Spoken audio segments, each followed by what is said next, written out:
everyone, welcome back. I'm going to go over a few housekeeping things before we got into the video. Number one, if you're one of my current students and you have pictures that you want to show me or videos or comments, unfortunately you cannot comment on this video because it's set as a for kids video, so comments are turned off. So if you have any of that, you can absolutely send it to our Google Classroom. You should have gotten the code from your regular teachers. You can reach out through email. That is also in our newsletter that you should have gotten on Wednesday. For former students or complete strangers, I'm sorry you can't add comments or pictures, but hopefully in the future we'll have an email or something set up so you can send me all those awesome pictures, because maybe we'll have a video where I show off everyone's awesome artwork. Okay, so to get right into it, this was that blank white wall from I think a couple of videos ago when I gave you the tour of the studio, and you can see I started to draw on it. I took my big tracer and I used it to trace on some of these mandala shapes. And in another video, I'll show you the next step of what I'm going to do. So a couple of videos ago, I sent you guys a challenge to find some household items around your house and to make something out of it. I hope that you asked for permission before you raided pantries and things. At my house, I had tinfoil, I had a paper towel tube, I had some skewers, I had some chopsticks I ended up not using, and some paper cups. So out of that, I made this. What is it? Who knows? Could be a sculpture, could be something I put on my wall, could be something I put on my dresser, put my little rings on. And you can see when I turn it like this, that's the paper towel tube inside.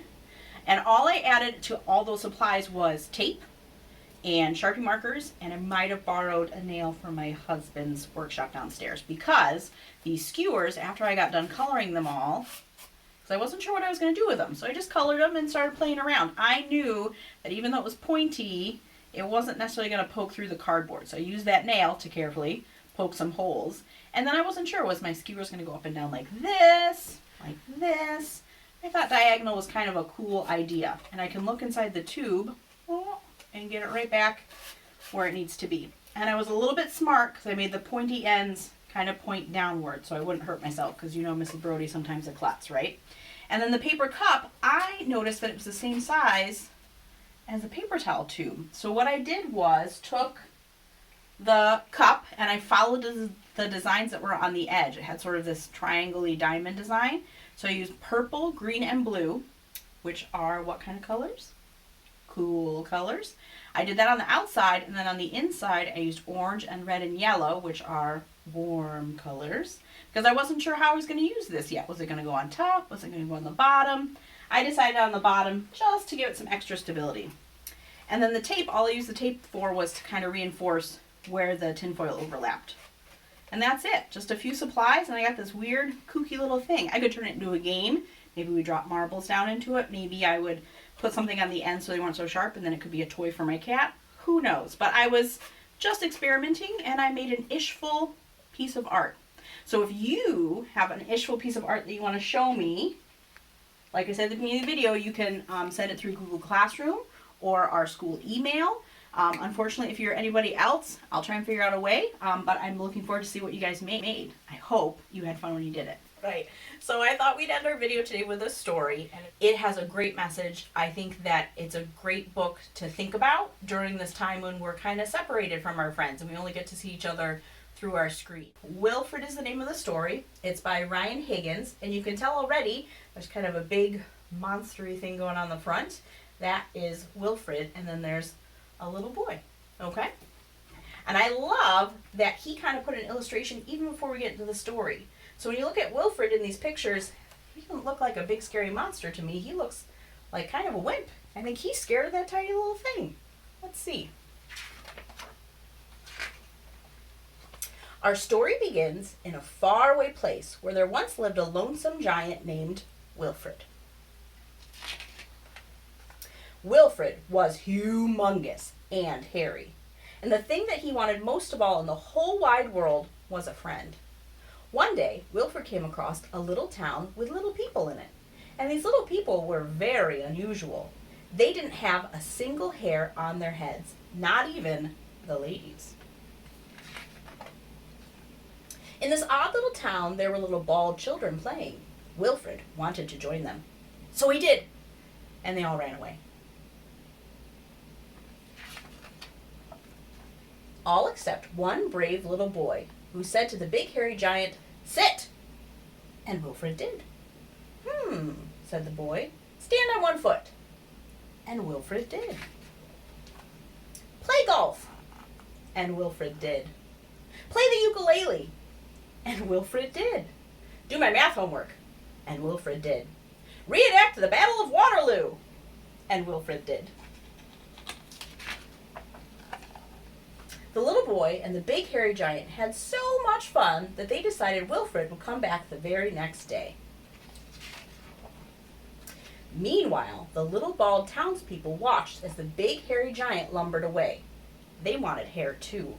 And with winter coming fast, they wanted it soon. And so the little bald people in the little bald town came up with a big and nasty idea. When Wilfred came back the very next day, a few of the little bald people stopped him and told him that big hairy monsters were not allowed in their little bald town.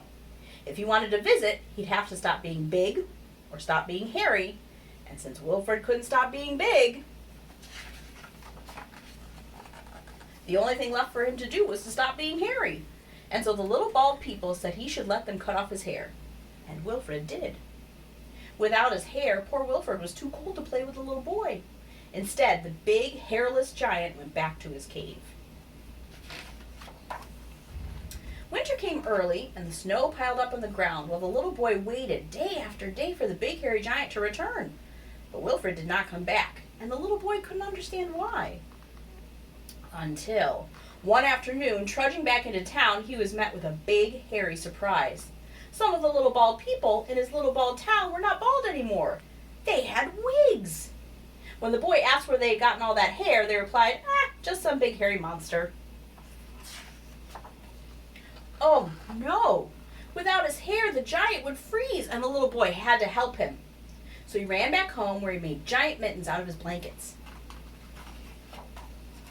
And the little boy went to find Wilfred.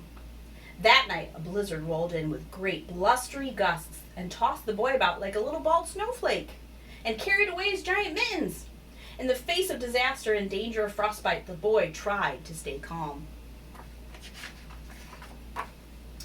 The snow fell and the winds blew through the night, and the next morning the town awoke minus one tiny member. The boy was missing. And the town sent out a search committee, and they looked and they looked and they looked for the lost little boy. Who's that? Until at last they found him safe and warm, because in the night when the boy was lost, he had shouted, "Please, save me!" And Wilfred did. The little townspeople felt sorry. This creature wasn't just a big hairy monster, he was a hero, and he needed their help. They covered Wilfred in blankets and made a big fire to help keep him warm. And they took all their wigs and sewed them back together into a great big hairy suit for Wilfred to wear. And that's how Wilfred came to have a zipper, a smile, and a very best friend. And that's the end. Look at all the fun things they had when winter was done. So when we think about Wilfred, he didn't do anything to help the little boy because he got anything out of it, right? He didn't have any hair left. He was cold. He was probably scared, but he heard his friend say, "Please help me," and he came to help. And all those townspeople thought, well, we've been awfully selfish. We just thought he was a big hairy monster. We didn't think he was a good person or a good creature. So while we're kind of apart from everybody and we hear all the scary things on the news and we might be a little bit nervous about stuff, I want you to remember Wilfred and the little boy and think about the little things you can do at home to help each other out, the big things you could do to help out your community, and then the even bigger things we could do to help out the world. Okay? So I'll see you on Monday with a new video, and before I go, I want to remind you to be safe, to be kind, like Wilfred, and to be creative. And I'll see you next time. Bye, guys.